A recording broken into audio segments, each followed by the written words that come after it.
Climbers, today we proudly bring to you a new resource for indie artists, indie musicians, singers, songwriters, and this is just a fantastic platform, absolutely free, that you can go and get access to the likes of Clive Davis, legends like John Kolodner, learn about musician and indie artist mental health from the drummer of Maroon 5, Ryan Dusick, and it's a podcast and YouTube program that is co-hosted by 40-year indie A&R veteran, I'm sorry, not indie, 40-year major label A&R veteran Ritch Esra, and longtime indie artist, multiple former major label artists, Eric Knight. Guys, it's called Mubu TV.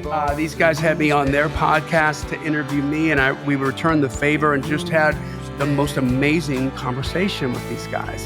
So you're going to want to check it out. Let's go. Welcome to the Climb!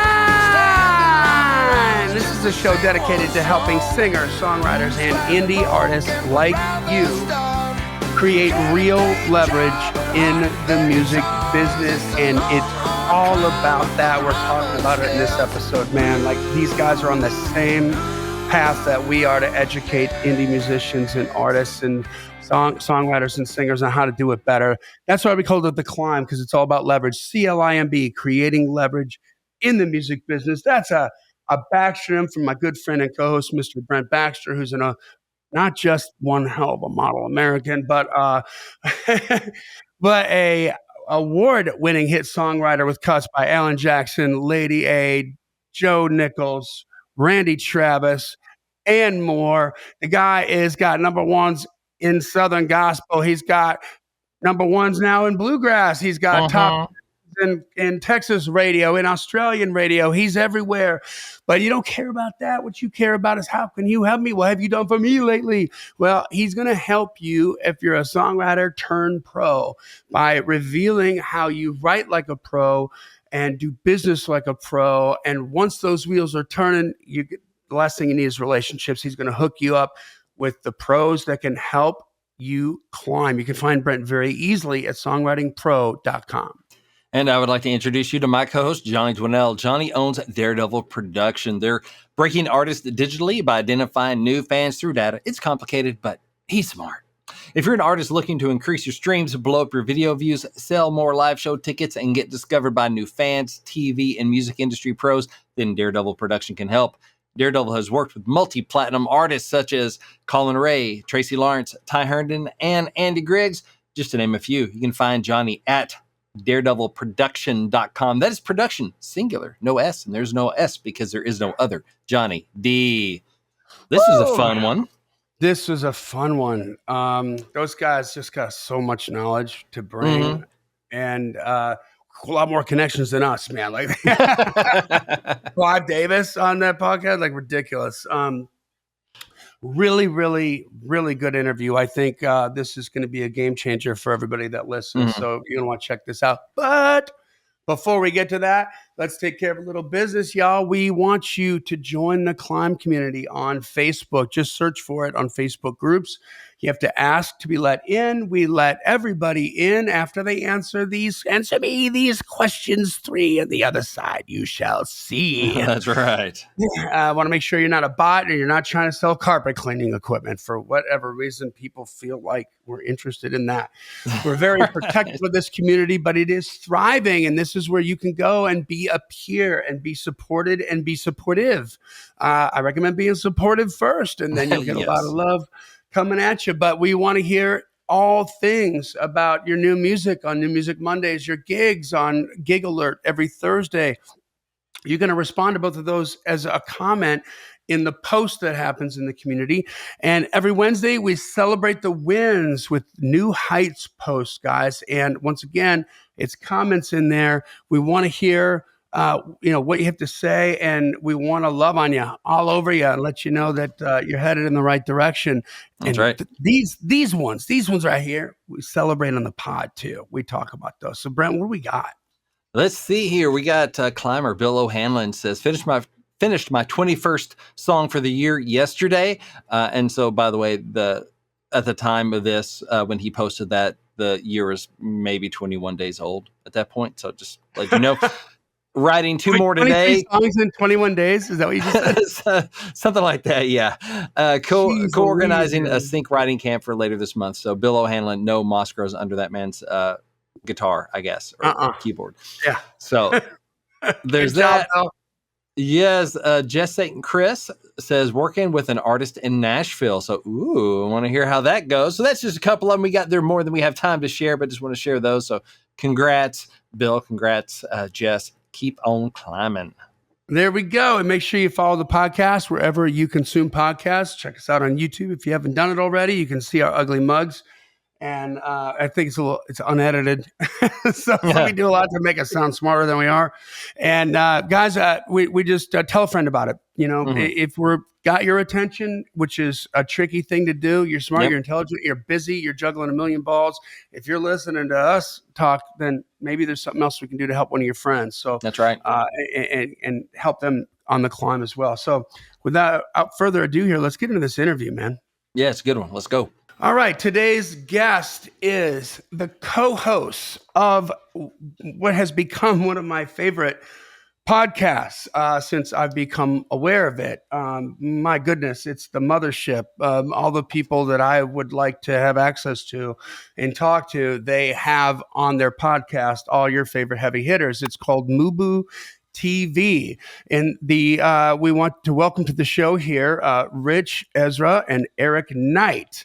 And before we say hello and bring them on, this is a new online educational music business channel, Mubu TV podcast, featuring news, original programming, and interviews with leading experts in the music industry. Its mission is to educate, empower, and engage musicians and industry professionals of the 21st century. Man, that sounds remarkably close to our mission statement, but much more eloquent and well worded. So, Ritch and Eric, welcome to the pod. Welcome. Thank you so much, guys. Thank you so much for having us. So, you guys, I became aware of this podcast, and I just went, looking at some of your guests, and I'm stumbling across my Lord, John Kalodner, Clive Davis, who I believe you worked with, right, Ritch? I did, yes, for 7 years at Esra. I'm just like, what is going on here? And I just hit them all. This is a treasure trove of information on how to be a better artist and how to market yourself. And I mean, so many of the things that if you love The Climb, you're going to love this podcast. You must go check it out because you're going to find just cherry picking, just even a few episodes, you're going to find some stuff that's going to hit hard and help you climb to the next level. Gentlemen, when did you start the podcast? Well, we actually started with our YouTube channel, which is our original show. That's our flagship show, the Insider Podcast. So we started our YouTube channel back actually in 2012, believe it or not. So we've been doing this for a while, but we didn't know, like everybody else that enters the YouTube world, how the hell the platform worked and everything. So we kind of were learning as we went. How to engage the platform. And, we did everything wrong possible that you can imagine in terms of trying to reach our audience. And it was about a couple of years ago, we went through a couple of starts and stops. And then, of course, when we were going to launch back in 2020, the pandemic hit. And obviously that changed the game. So me and Ritch decided, let's hold back a little bit more till we can get the rest of this content, kind of front loaded and ready to go.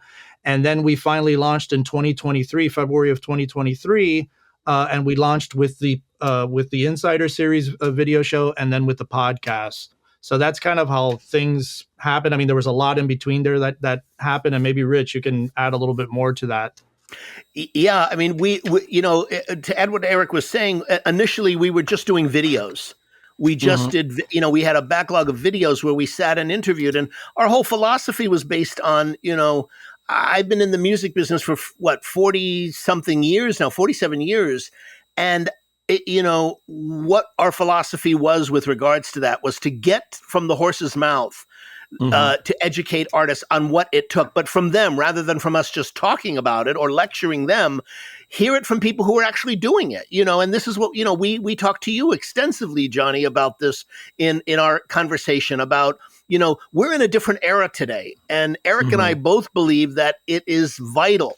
This isn't the era where you just have to be talented or a great writer or a great performer, and everything else is there to support that. We used to live in that era for artists. That there was a whole system designed. Well, that era, that system, that time is gone. It doesn't exist anymore. And what, as you know, because you're on the front lines of this, what is required now for artists is exactly what you're doing, is exactly what we're doing, which is to educate artists about it. And you said something very interesting in your intro, which I just want to comment on, which is that, if you enjoy the climb, if you are into the climb, and I cannot emphasize how important that is, because if, as an artist today, and I've learned this even more profoundly from Eric, if you're not into the climb and this doesn't really interest you, I don't think this is a career for you.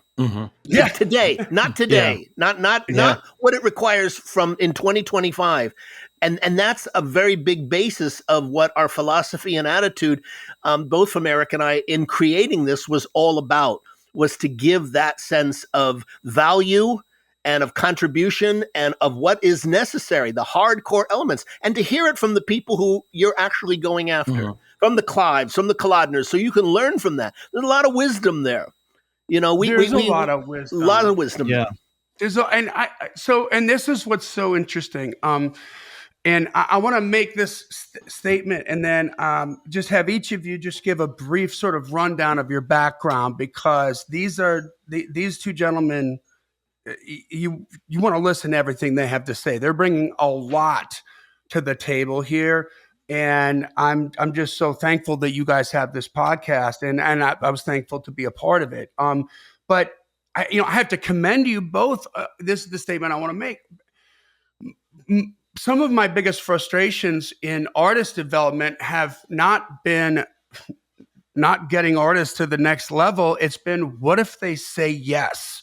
And then the artist ascends to the next level and they're going to do it the old way, and we've got two industry veterans here that might be in a very, very, very, very small group of industry veterans who are looking around the corner, realizing that there's an issue and not hung up on essentially. I mean, you guys must. The only thing I can think of is that you guys just both had the balls to look irrelevance right in the eyes, because radio is, how you get to the levels that you both have gotten to in the music industry, and said, radio's not working. We have to find another way. And you weren't afraid about what that was going to do to you. You were more interested in finding a new way to do it. And I have so much respect for you both for doing that. Oh, thanks. So, thank you. I mean, that's a testament to, our commitment. I know you wanted to ask us a little bit about ourselves. Me, it's kind of this perfect marriage, kind of like you guys on your show. I'm Rich's yin to his yang and vice versa. I come from the performing side. I'm still a performer. I'm a, touring musician, been doing it forever. Been signed to labels, indie, major, and also Ritch has been obviously in the pinnacle of the music industry, working with people like Clive, Esra, and with his business. And so we kind of came together. Actually, I had pitched him an idea, is what it was. I had an idea, and I had known about Ritch for such a long time, because the Music Business Registry, which is his other business, has been such a stalwart of the industry for so long.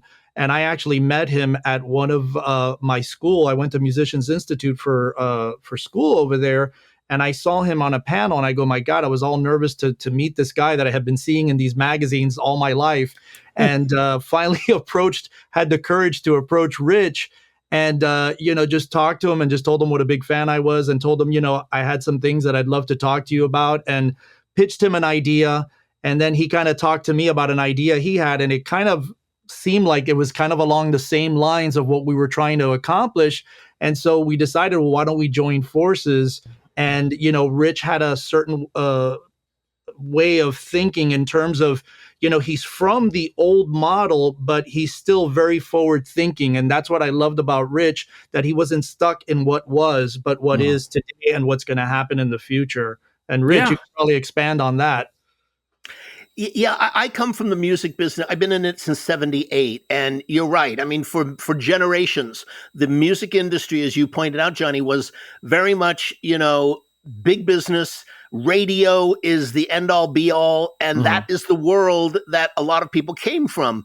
We don't live in that world anymore, and that's what I have so clearly seen. No matter how hard you emphasize that, or no matter how many times you bring that up, it is very, very hard. It's I analogize it to like a bad marriage where neither side can see their part in its destruction.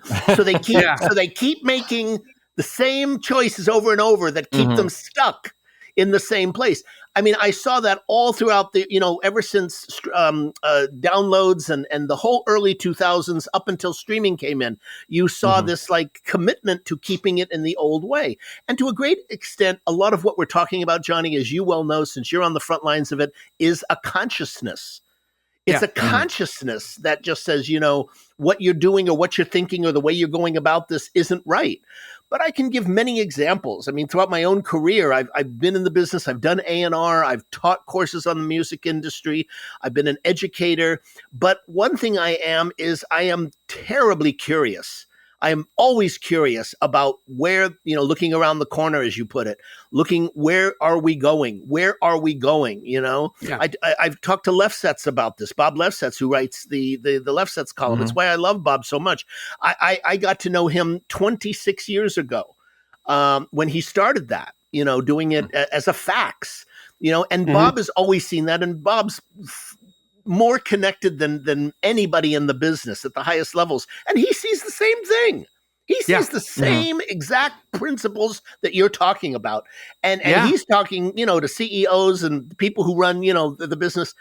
So, it is. But yet we have examples over and over again in our lives, in this business, of people who are succeeding. And more importantly, the great and the most profound shift is the fact that there are people out there, and you know them, Johnny, who are making viable livings in this business who you and I and the public and everyone listening to this podcast do not know.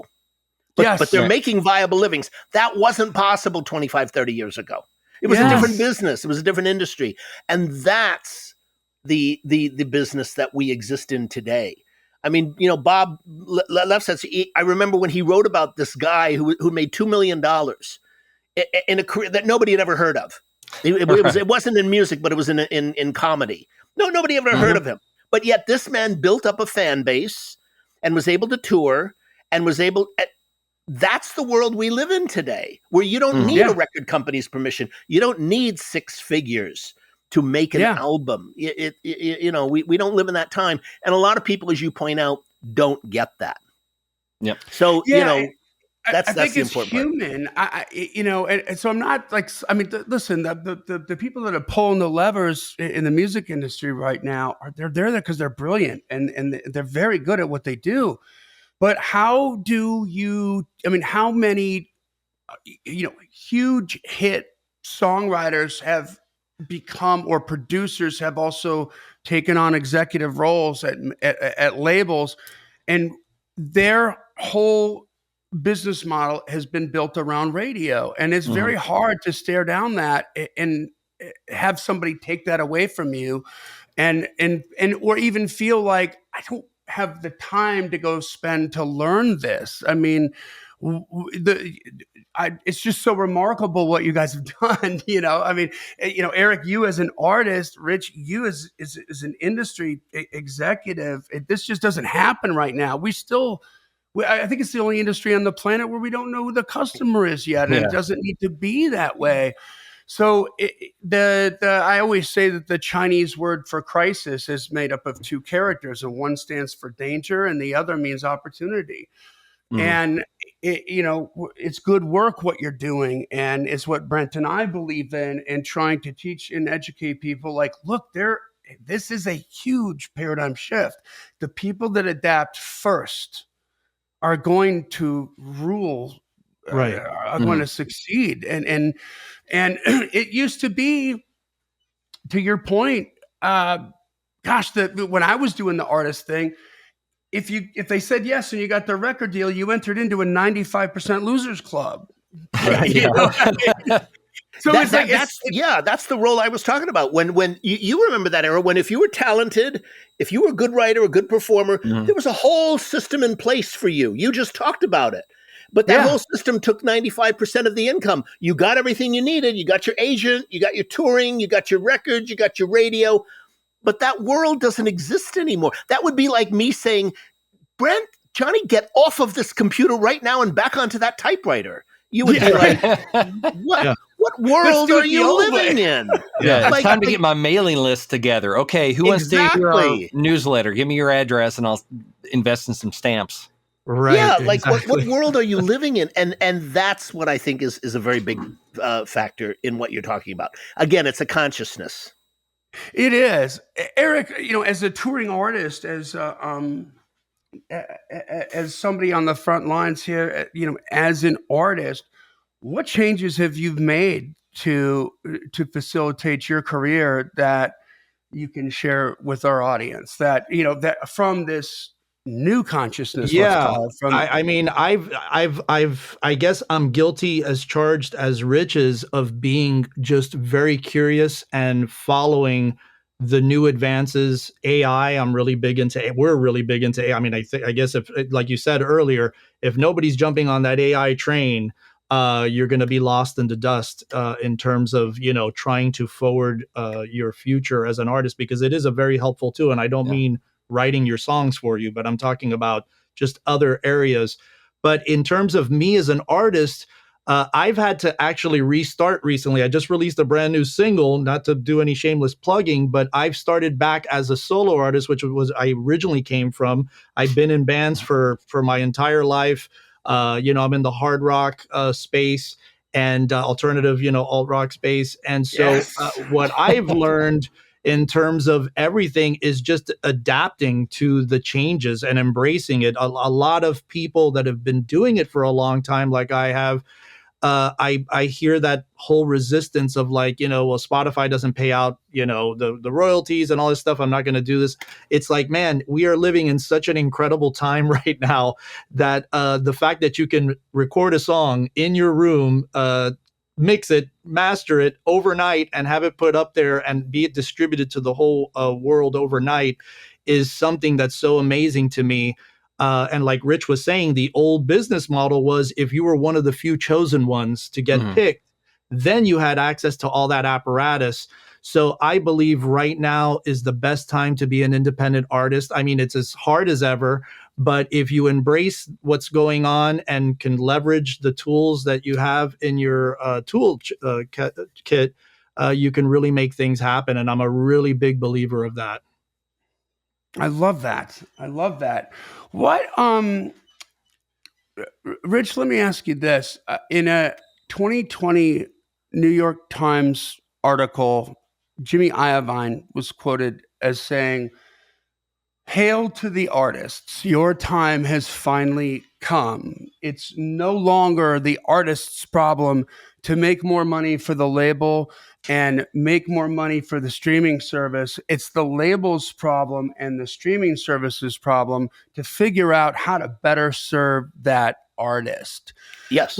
With that quote, how do you envision a new label? Like, how does record business from a label perspective 2.0 look to you? Well, it looks very different, and here's the way that it looks different. A lot of it to me, because Jimmy's quote is very true, it's true as an overarching principle, but the reality is too many times, and again, this is thinking from remnants of an old model, too many people in multi-genres of music think that Spotify is their only way to exposure. And you know this, it's just not true. I mean, if you look at like the legends of hard rock and big stars, they're not making money from hit singles. There's so many big artists today who do not make money from Spotify. And when I say make money, they've never had a top 20 hit or a top 40 hit in their life. So you have to ask yourself, first of all, is streaming the viable way to go? So when you ask about a record company, it depends what kind of music are you focusing on? Are you focusing on top 40 or hip hop specifically? Well, that's a world that does require a lot of streaming. If you're focusing like Eric was saying before on hard rock, that doesn't necessarily reach the hard rock audience via streaming. They're not streaming addicted the way that pop listeners or hip hop listeners are. Yeah.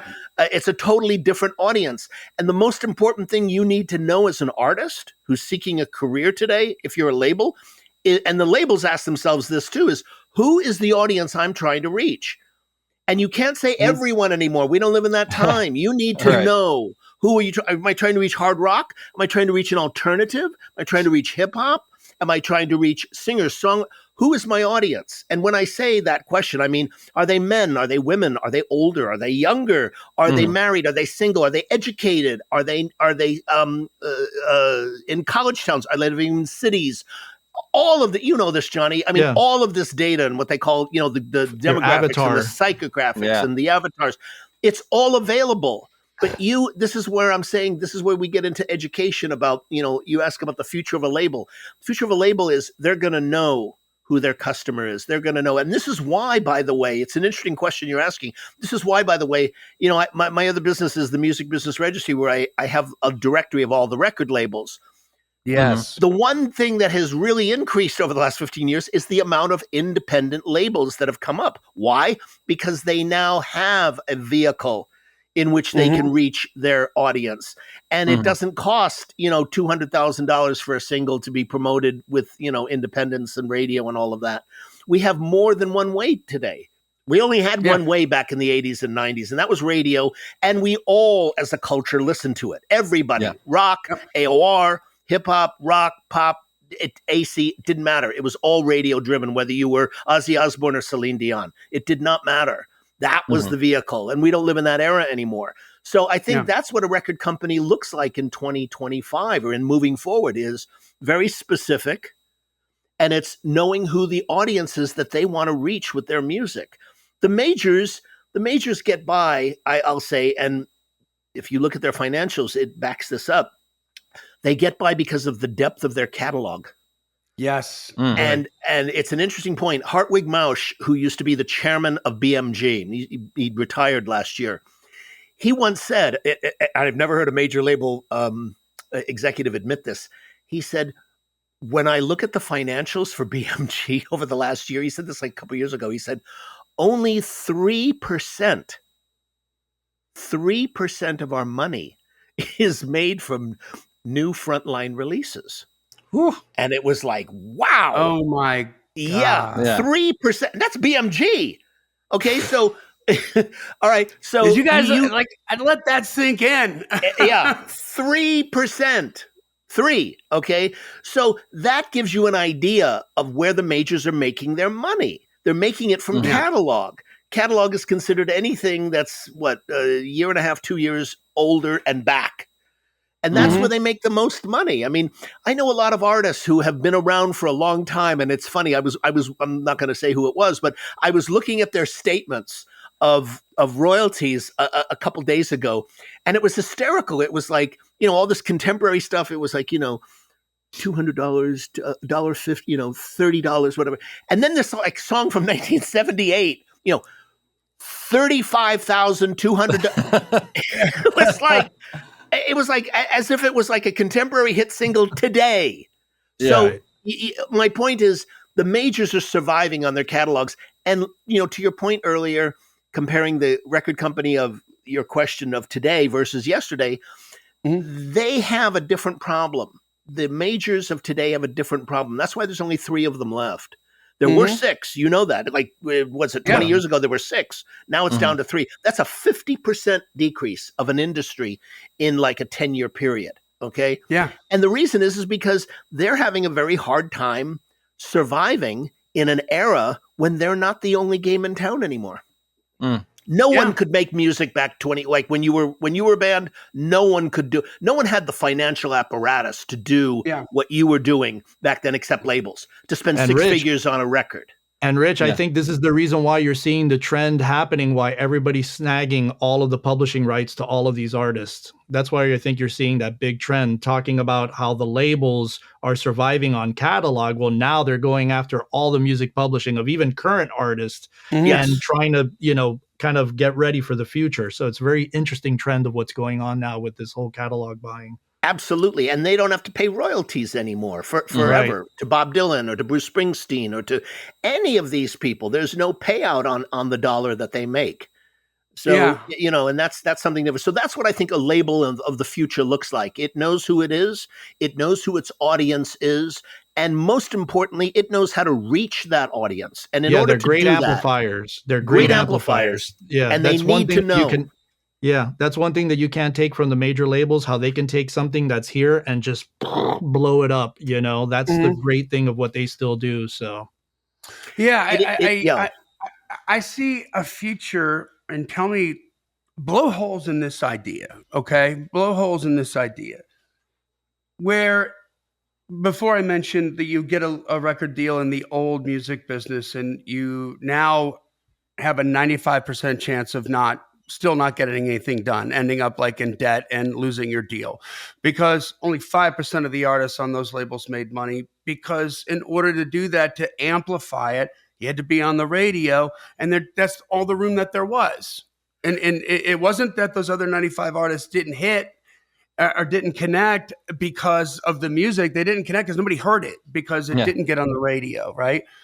And I mean, first of all, what a crazy business model that was, right? I mean, can you imagine if 95 out of 100 GM cars didn't turn over in the lot when brand new when you went to buy one, or if 9.5 Big Macs were returned to McDonald's? I mean, none of these businesses could survive.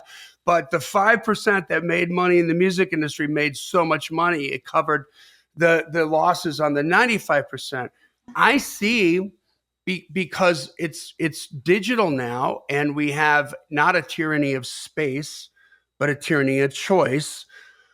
A label that could have 500 artists, and every single one of them could be profitable. Every single one of them could make money. I don't know what kind of staff that looks like, but there's no log jams in who's going to make it or who's not going to make it. And the only thing the majors aren't doing right now very well is, they're very good at amplifying, but the way that they amplify is in trouble and may be gone soon. And they're not focusing on adapting to, they're not interested in getting good at digital right now, because then that would mean we're going to forsake radio, and people are worried about their jobs. They've got homes, kids, colleges, mortgage payments. They don't want to look down that road. And so I feel like that label 2.0 could be almost like a transparent dashboard, because I do believe that once artists go through that behavior modification of realizing, like, I have to become a network, essentially. I have to constantly be making content and putting that out, and they realize what their role in a partnership with a new label would look like.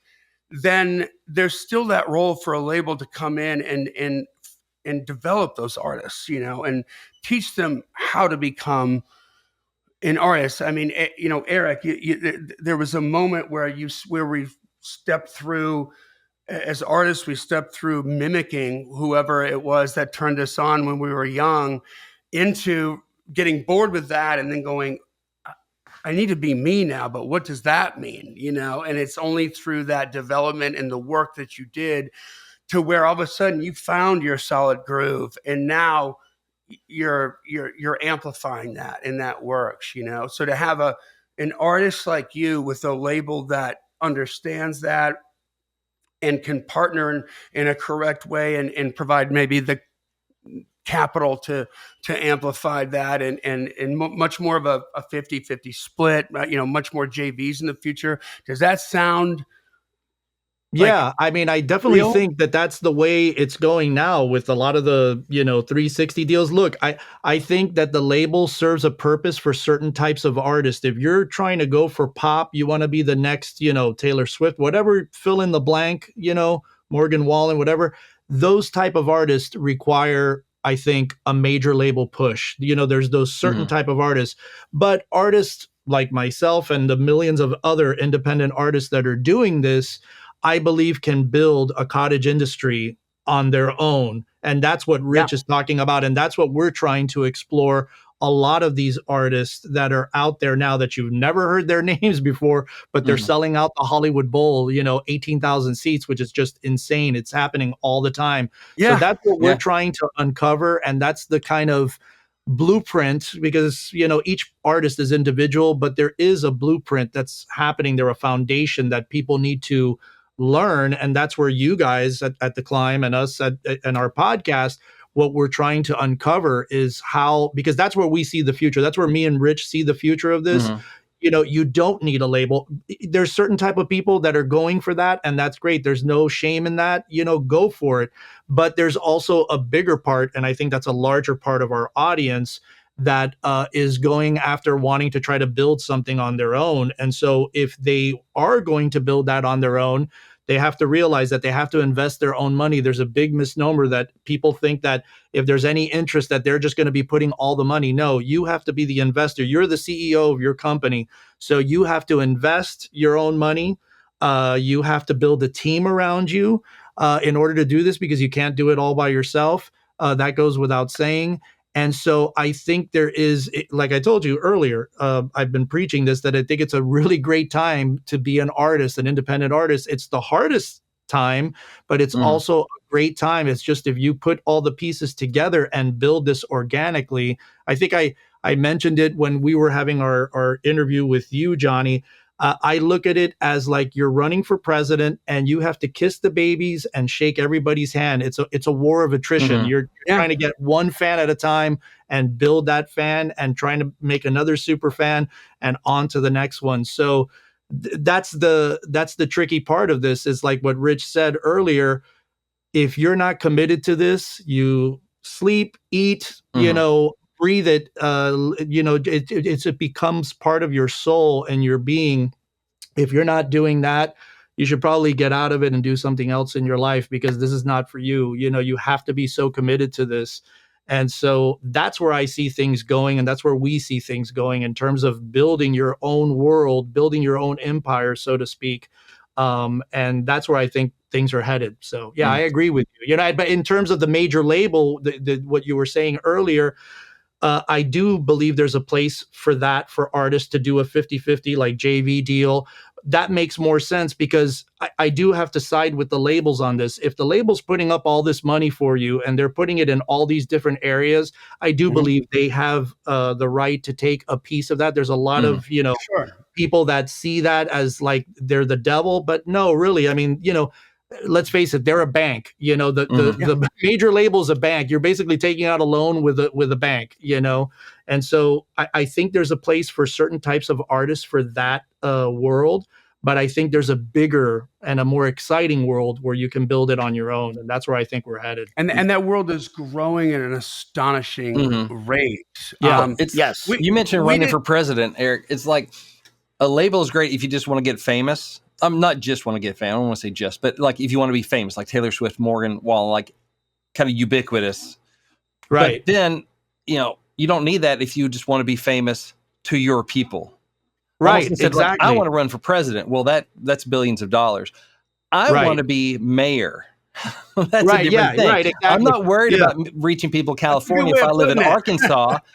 I just Right. need to super serve my people in Arkansas so I can be the mayor of Batesville, Arkansas. And that's Yeah. a good life or whatever. It's a different mindset and you can still make it. And to Johnny's point, it's growing. There are more and more townships every day that you can Yeah. be mayor of. You can be famous to these Exactly. people. Right. Yeah, that's a great way to put it. I guess if you wanted to be president, you're running for a major. And then if you wanted to be like mayor or something, then yeah, you're running for your own piece of land in your world. But Mhm. it all boils down to two things. It's knowing who your audience is and having great songs. I don't give a shit who it is. If the songs are not great, I don't care who you are, that's not going to stick. So if you got great songs and if you can build an audience, you're on your way. People will find you. Obviously, you got to build that world.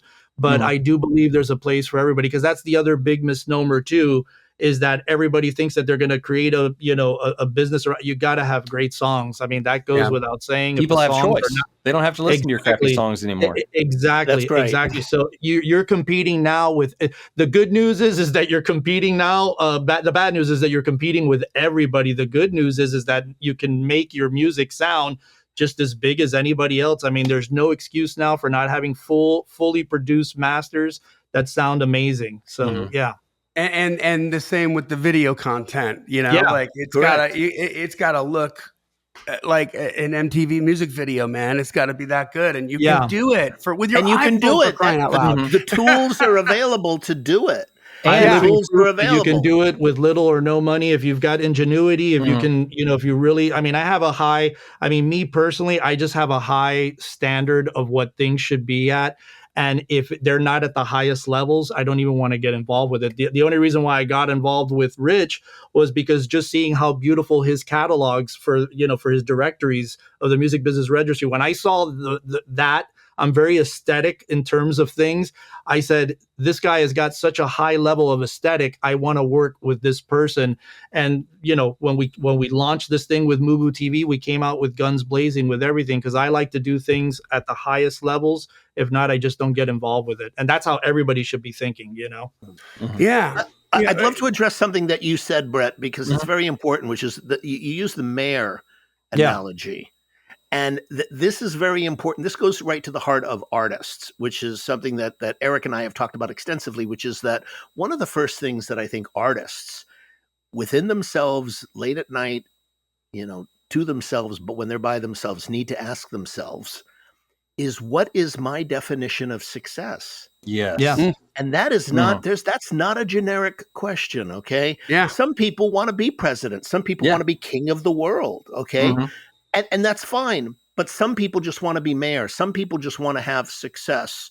They want to make a living. Be able to keep doing it. Exactly. Right, exactly. And make that's a living quite doing different. It, right. That's quite different from I want to be president. Okay. Right. It's not like one standard anymore where I just, I want to be like Michael Jackson and that's it. There's no in between. We live in a world now, and that goes back to the heart of Johnny's earlier question about, what does a record label look like? And I think that we have the technology today, we have the tools today as artists and as labels to be able to identify exactly what we want to be. Do we want to be that independent label that just focuses on blues, just focuses on Christian music, just focuses on polka, just focuses on the metal market? Like, we know that market, not only musically, but we know it culturally. We know it, we not only know who our customer is, but we know what are the products they buy. We know how to reach them. And if it ain't through radio, psychographics of the customer. Exactly. Right. Exactly. Who's and the avatar? Who's your avatar? Yeah. Who's your avatar? And the mayor analogy was a great one, because it goes to the very heart, back to the artist of, what is success to me? And maybe it's just, I want to keep making a living doing this. Maybe it's, I want to tour. Maybe it's, I want my songs to be number one. I mean, they're all different. And like Eric was saying, that when you identify that avatar, whatever, there are criterias. Like when you're on a major label, there's a certain criteria you got to meet. When you're starting out, there's a certain level of commitment, that you've got to have. And Eric was making the point that we constantly emphasize, which is that you need to know if this is to be your career, not a hobby, not like I love to do this, and do a show once a year for my friends and family. But if this is to be your career, meaning this is how I want to make my living, then you need to know what you're actually committing to, not the fantasy, not what you thought, but what it is in the era you're living in, not the era of the past, but of today. And you need to be committed to learning that if you don't know it. And it helps clear the decks of what you don't have to do. If I'm running for mayor, I don't have to worry about getting my name on the ballot in 35 states or whatever, because that's irrelevant to what I'm trying to do. My competition isn't I'm not running against a person running for president. I don't have to worry about what they're doing. I'm not trying to get on the debate stage with them. I need Right. to I worry don't think about anybody, I Right. don't think anybody needs to be in competition with anybody. You're in competition with yourself. It's identifying who the audience is. What resources do I have? Can I build a team around this and start executing, and then obviously having great songs, Yeah. Yeah, so competition. I mean, Rich, one of the things you touched on, and you've reiterated, and it's so important that everybody understands this. I just want to take this up to 60,000 feet. Is the specificity of the audience, the avatar we're talking about, right? Like this is 180 degrees the polar opposite from the way broadcast marketing works, which is spray and pray everybody, right? Right. And the in the digital marketing world, the real digital marketing world, that's got nothing to do with the music industry. The Yeah, the real phrase, one. yeah, the phrase is that the riches are in the niches, bitches. Yep. Yes, that's very that you need true. to speak to that person, and you're going to speak to that person with your marketing because you know what kind of shoes they wear, what kind of clothes they wear, what magazines they read, what food they eat, what cars they drive, like the other bands they listen to. Like that it's almost like your best friend.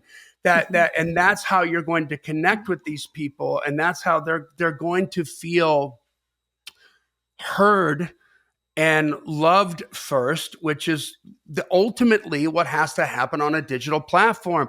It's on a marketing platform. You spray and pray. Everybody gets pounded incessantly with it, and then they come to you, and that's fame, right?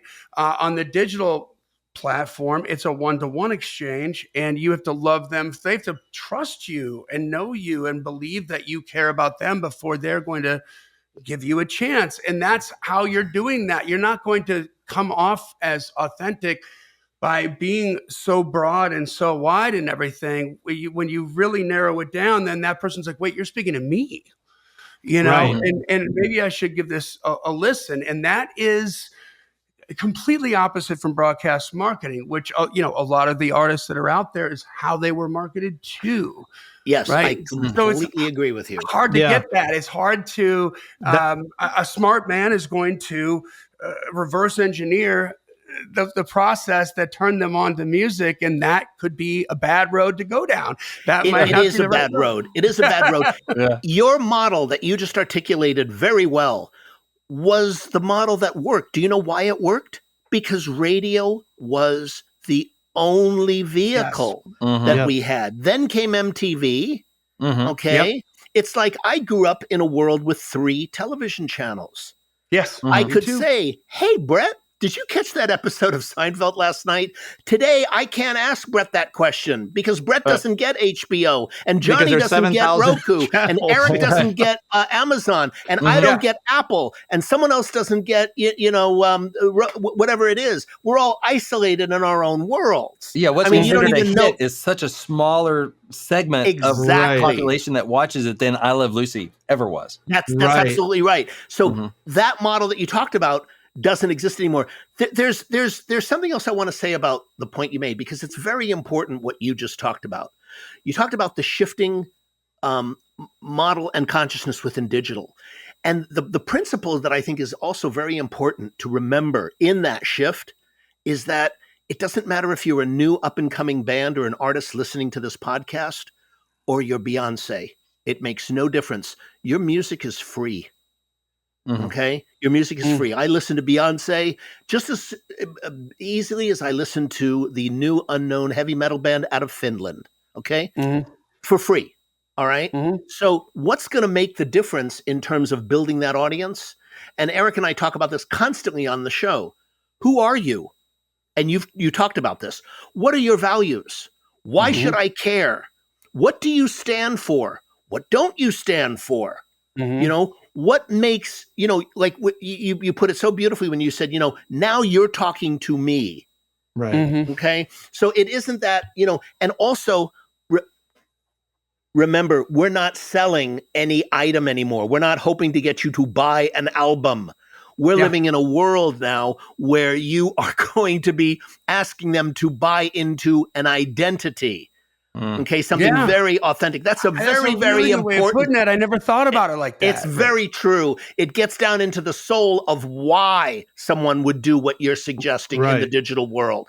In the other world, we had one choice. It was radio. You liked it or you didn't. And the end result of liking it was going out and spending your money on that CD or on that single or whatever it was. We don't live in that world anymore. We don't sell anything. It's the first time in the history of the music business where we don't have something to sell. What we're selling now is essence. We're selling values. We're selling who that artist is. Like you so beautifully put it, now you're talking to me.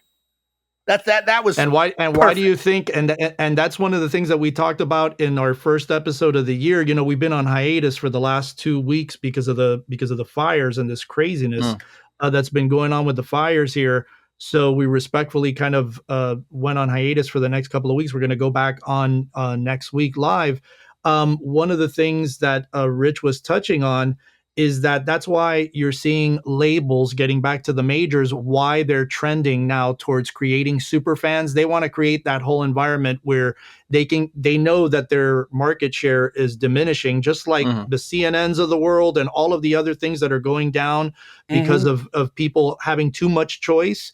You're seeing that now a lot of the labels are trending. And we talked about this in our first episode of the year about how they're trying to develop more of that super fan that'll go out and buy those package deals where they do the VIP experience, all of that stuff. They want to get more enmeshed into that world because the dollars are going down. And like what he mentioned about Hartwig Mausch mentioning that's 3% of their, sales. So you're seeing these trends now shifting towards that. So it'll be very interesting to see how these majors, how it turns out with them going down that route. So I envision like the new record label as I have to be careful of my words here because I don't want to create the wrong picture in the listener's mind, but they are paying for the promotion, but it's digital. They own the algorithms. Now we have so much data on who the me's are that the artists are talking to and all these different genres. And also to the point of, I think, Eric, it was you that said there's no competition anymore. You're not compete. You would never in the old record industry see an artist overly on a label like one of the top of the food chain artists on a label over promote a new artist coming into the label because that person might be taking their slot on radio. So I have to be careful, right? But now that there is no tyranny of space, how labels could use that to break their new artists with, once that it's a big behavior modification, but hey, this isn't going to take any food off your plate by like, and I think you see a lot of that now with collabs, right? I mean, every other week, Lenny Wilson is collaborating with some other artist, and it's brilliant, The hip hop world developed herself. That.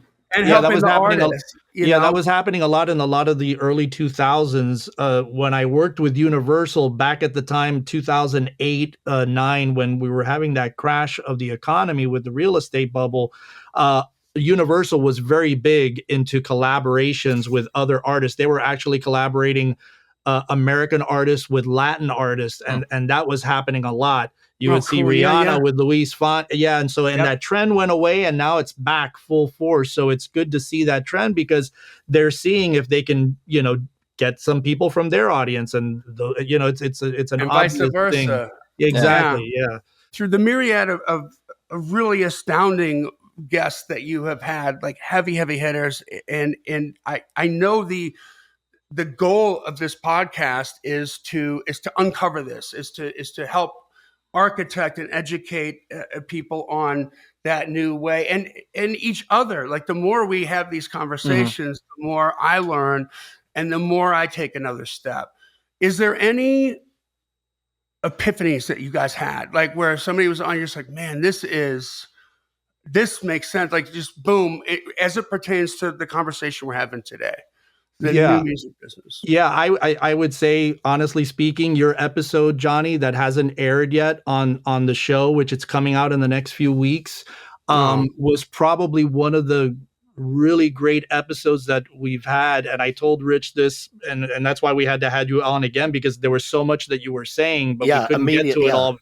That we had to invite you back on to finish it, because I thought it was so important, because the depths of the answers that you were giving us and the entire understanding and knowledge that you have of marketing was so great. And the way that you kind of just put it all together, I can't wait till we share that particular episode with our audience, because I thought that was one of the more brilliant, interviews that we've done. And we've had everybody, Clive, everybody, but I'm very serious when I say this, and it's not to kiss up because we're on your podcast. It's the truth. Ritch will vouch for that. Absolutely. And Johnny, oh my gosh, I can tell you quite truthfully, in 200 episodes, we have never, ever felt that way about a guest where we called them up the next day or ended the podcast by saying, we have to have you do this again immediately because we didn't get to finish this. We have never done that. Never. Yeah. Oh my in God, 200 episodes, we've never. Your knowledge and was so extensive, and you were so articulate in the depth, like Eric said, the depth of your understanding of the world of today, that we felt it was important enough to go and do another one. It's an edit. We have to now edit and put it all together, but we were willing to do that, and we've never done that in 200 episodes of 2 years of doing this. Ever. Wait, you can edit Johnny? Yeah. You can edit him? That's why we're 462 episodes. I hadn't figured out how to edit him down yet. You figured out how to edit it yet. You asked also about the. You're so kind. I got you guys. Well, no, but it's true. It's true. The extent of your interview was, and when people hear it, they'll get it. And so I know you'll be promoting it to your world as well. But, I mean, absolutely. When you guys reached out, first thing after I looked at it, I showed my wife. I'm like, I think I'm going to be on a podcast like where Clive Davis and John Colodner was interviewed. These guys are my heroes. You don't understand. You know? Yes. Well, I reached out to you because I read an interview that you did. And I'm sorry, it escapes me who it was with. It was in the last year. You did an interview, and it was in print. And I'm reading this, and I said, we have got to get this guy. I'm reading, and I'm thinking, this is a man who knows. He really has an insight and a depth of knowledge about the world of today and how to help artists. And I didn't know who you were, but you really had. And I said to Eric, I said, I'm booking him. And we reached out to you and booked you for that based on that interview. I mean, you were, I can't remember who it was. It might've been Michael, he's in Canada, Artist PR or Artist Pro or something like that. He does these interviews every week, and you were on it. And that's what gave us that. Modern Musician? It could have been Modern Musician. It could have been. It could have been. I mean, I get all of these things. So, but that's where I discovered and came across you. Yeah, exactly. But you asked an interesting question about, the ones in terms of the aha moments. And for me, I mean, we've done a lot of great people. The Colodner one stands out as a great.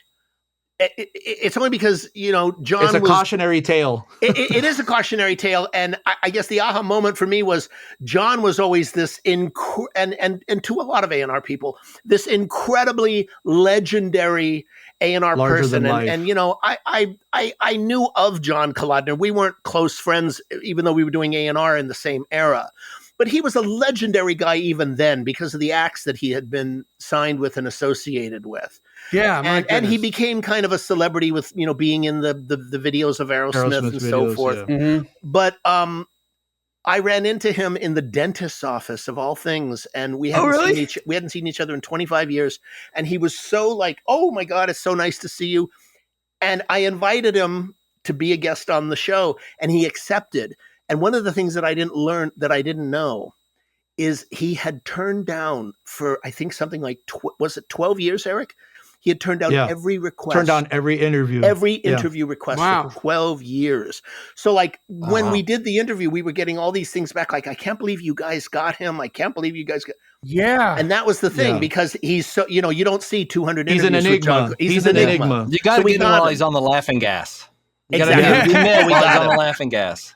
And that Yeah. that was a great one in A&R. We do have a new one coming up, which Eric and I just reviewed, which is probably one of the best in terms of what's the real marrow of A&R with Pete Ganbarg. It's a 2-hour sit down. wow.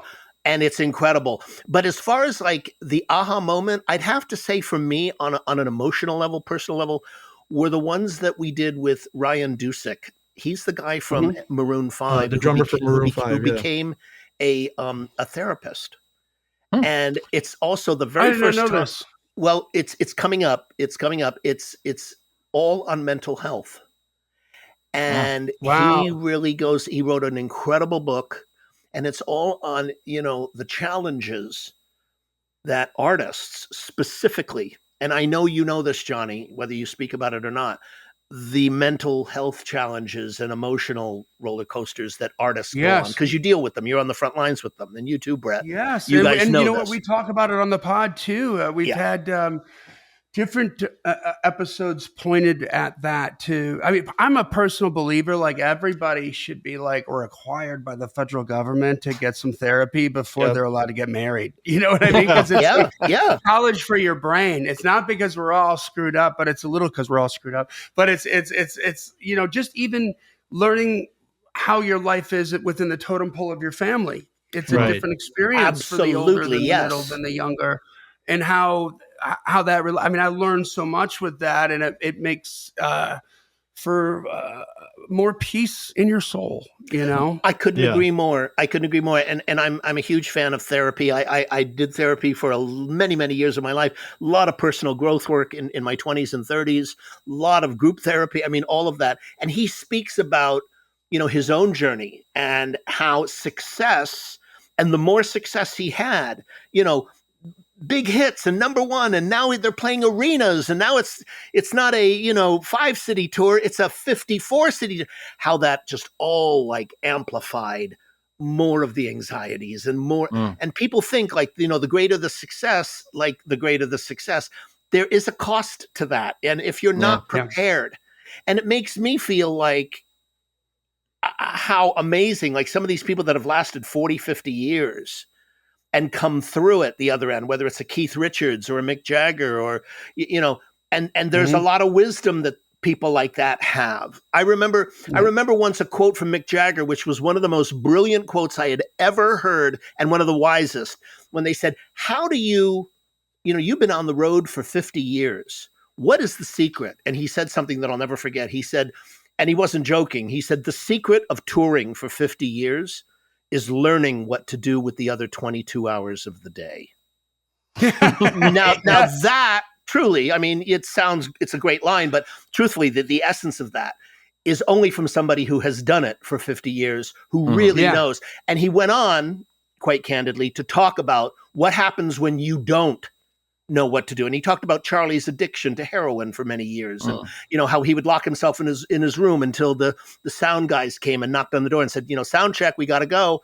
And he said, that's not the way to live. And I've heard Don Henley talk about, like, when they tour, like, it's very important that you have a routine, that you get up and you work that day and you walk around that city, that you don't just lock yourself in a room. He said, we've all seen the casualties of that. So those were great insights for me in terms of like the Dusick interview, where he talked about the things that artists need to be doing for themselves. Otherwise and I don't need to tell you guys, we have a whole history of people that have been casualties of that, whether it's through suicide or through drugs or through whatever, that are no longer with us anymore, and they had all the fame and success and money in the world. And it didn't work. And I think that's a very, very important factor. And I think it's becoming more and more important today to talk about that, because it never was talked about when Kurt Cobain died. Never. Right. It was just like, oh, another casualty. Well, now we're starting to talk about it. Now it's becoming okay to talk about that. And mental health is something that's very, very, very important. Eric's new single is all focused on, that whole area. of that, and it's a very, very important factor, we feel. Touch on that a little bit, Eric. What's going on with the new release? The single, it on the surface, it's called Out of This World. It sounds like on the surface it's talking about alien abduction and stuff, which there's a part of that, but it's a metaphor for what the deeper rooted issue is going on in terms of my mental health and things. I suffer from depression. I've been in therapy now for about 7 years of my life, which have been just life changing. And I couldn't agree with you more, Johnny, that I believe everybody should be doing therapy. It should be like literally a rite of passage that everybody should just go through it and do it, because it's so true what you learn, not only about yourself, but the tools that your parents had and the kind of things that you've grown up with, good and bad. But it's a struggle that I've dealt with. And so the idea of that song was just to shed light on what's going on with my personal mental health journey. So I've been on this crusade now with trying to, create awareness in my own world about the importance about, getting help and being able to talk about it candidly, because it's so true. As an artist, you're going through this roller coaster ride. It's like the highs are highs and man, the lows are lows. Mm-hmm. And you have to become resilient and you have to try to thrive when you're going down. And so that's been the journey with this particular new song. And it was me basically reintroducing myself as an artist, as a solo artist again. So yeah, I'm on the beginnings of building that, the building blocks of that now. So very excited. I mean, the track came out great. And yeah, very excited about the future with what's going on with my music. So yeah, that's great. I think that's so important. So thank you for putting that out there. Yeah, for sure. Yeah, I that is huge. And to add to that, like one of the, and we'll put a link to that in the show notes, because I think everybody should hear that. But it's even stuff like that. You talked about the tools, you learn about the tools that your parents give you. And even in the best possible situations, with the best parents, there are tools that they don't possess. Right. That's one of the greatest things that I learned in therapy. You have to go get for yourself and you have to identify them. Yes. And that's one of the biggest things that I learned from my therapist is that my parents got married very young. I think they were like 18 years old, which is insane when you think about it in today's terms. And they were kids themselves. So when you think about the journey that they were on at that time in their lives, and the therapist, and I'm sure you guys are aware of it, that's done therapy, it's the toolbox. They call it the toolbox of what your family had. And so coming to that realization, then I realized, okay, well, these are the things that I inherited from both my mom and dad. Again, both good and bad. They did the best that they could at the time that they could. And, now being able to reflect on that and seeing it from 60,000 feet, I can come back down to it and go, wow, that's where when I see something that my mom has done or my dad does, I go, oh my God, this is where I picked up this. This is where I picked up that. So it's just being able to embrace it now and just understand it and just come to a new realization about it has been just life-changing for me in terms of my personal growth. And I recommend that everybody out there, particularly your guys' audience, to get help if they need it, because it's the best thing that'll ever happen to you. Yeah, and even if you think you don't, like, especially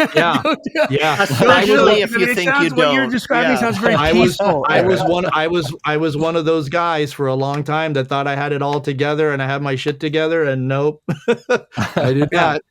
So yeah, that's right. That's great. Well, so before we wrap it up here, I just want to ask, on a very personal level, are you and your families okay with everything that's going on in the fire? Have you guys fared all right? Yeah, we've been okay. We had a big scare. I had a big scare actually last night in the area that I'm at. Ritch is in Burbank. I'm over here in the Valley.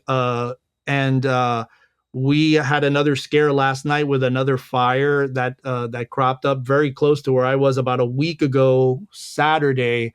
I had packed up all of my guitars, all of my hard drives, because we had the fire was coming from the Palisades on the cliff coming onto our side in the valley here, and it was frightening. We had the evacuation warnings ready to go, and it's weird how your life kind of flashes by you.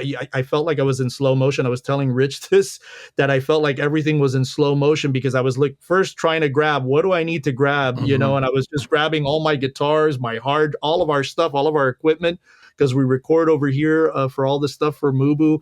And I was just thinking to myself, my God, how fragile life truly is. Luckily, about 3 or 4 hours, they got that part under control and they lifted the warnings. But it got very dicey there for a little while. Ritch, you can talk about, you lost power for a while there. Yeah, that was it. I'm in Burbank. I'm about, I'm several miles to the east of Eric. And in our area, it was 7:30 on Wednesday night, I think.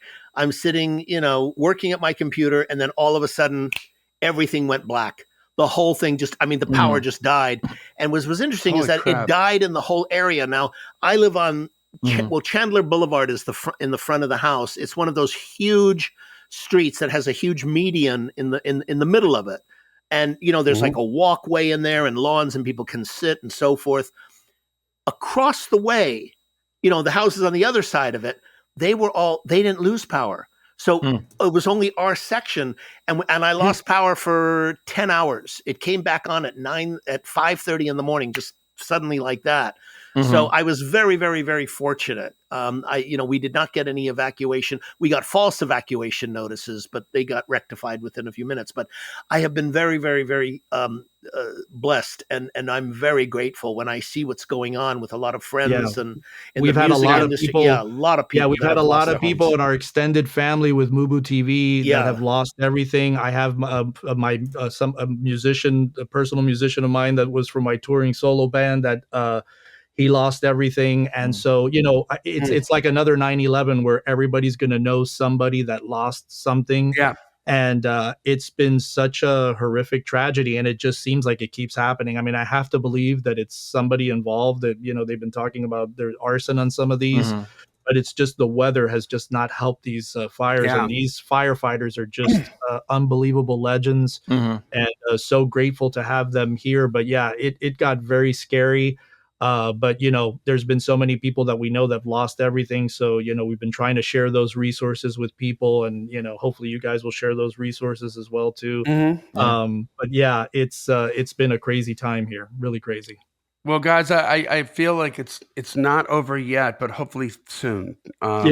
It'll calm down, and you'll truly be out of the woods, and we'll certainly be, praying for you guys over here to make sure that y'all are protected. I was out there for 15 years. I got a lot of friends, and I too have friends that have lost, and it's crazy. I just don't even know what to say to it. So God bless y'all, man. I hope that you make it through okay. Thank you. Thank you. Well, guys, Mubu TV. This is, I think hopefully we've done a good job of expressing the breadth of what they're covering, and it really is all about you. It's about the singer, the songwriter, the musician, the indies, and that group is growing. The people who get to make a living doing what they were born to do is growing. And I think this is a really, really important resource. There's one last comment I wanted to make before we go, just about A&R. It used to be you got a deal and the A&R people handled the A&R, but to Eric's point, you've got to do all this stuff yourself now. And so there is a lot of really good content on there on A&R and how to be your own A&R person. So check that out. We'll put the links in the show notes, and just go deep dive on some of this stuff, guys. It's really, really incredible. So where Ritch can folks find y'all then? So where can they go do those deep dives? Yeah, they can go to our central place, mubutv.com, which is our official website. And we've got our YouTube channel, youtube.com/MubuTV. And I think we're on every platform, TikTok, all of them at Mubu TV. So if you look up Mubu TV, which stands for Music Business Television, you will find us. So yeah, check it out. And, looking forward to sharing your podcast once your podcast airs, and we're going to be sharing out all the stuff for the C.L.I.M.B and everything. And thank you guys for doing what you guys are doing, because you guys are on the forefront too. And we need more podcasts and more people out there, kind of spreading the gospel about what we're trying to do, which is to educate people. So thank you guys for doing what you do. Well, great. And vice versa. Yeah, same, right back at you. And Eric, one last thing. Where can people find your new release? You can find it on Spotify. It's called Out of This World. It's under my name, Eric Knight, and ericknightonline.com. And you can find me pretty much at Eric Knight Online on all the platforms, Instagram and all that stuff. So yeah, check it out. I'd love to hear what you guys think. So there you go. And that's spelled like Knight in Shining Armor, Knight, y'all. ERIC. So, well, thank you guys once again for coming on. What a great conversation. I can geek out on this stuff all day long, and I love it. There's not a lot of people we get to talk with that has this level of understanding. So I'm very appreciative, and I know Brent is too, guys. Thank you. That takes us to the end of another Killer Climb episode. Y'all, this podcast exists because we want you to win. So keep on climbing. And we'll see you at the top. Who had a great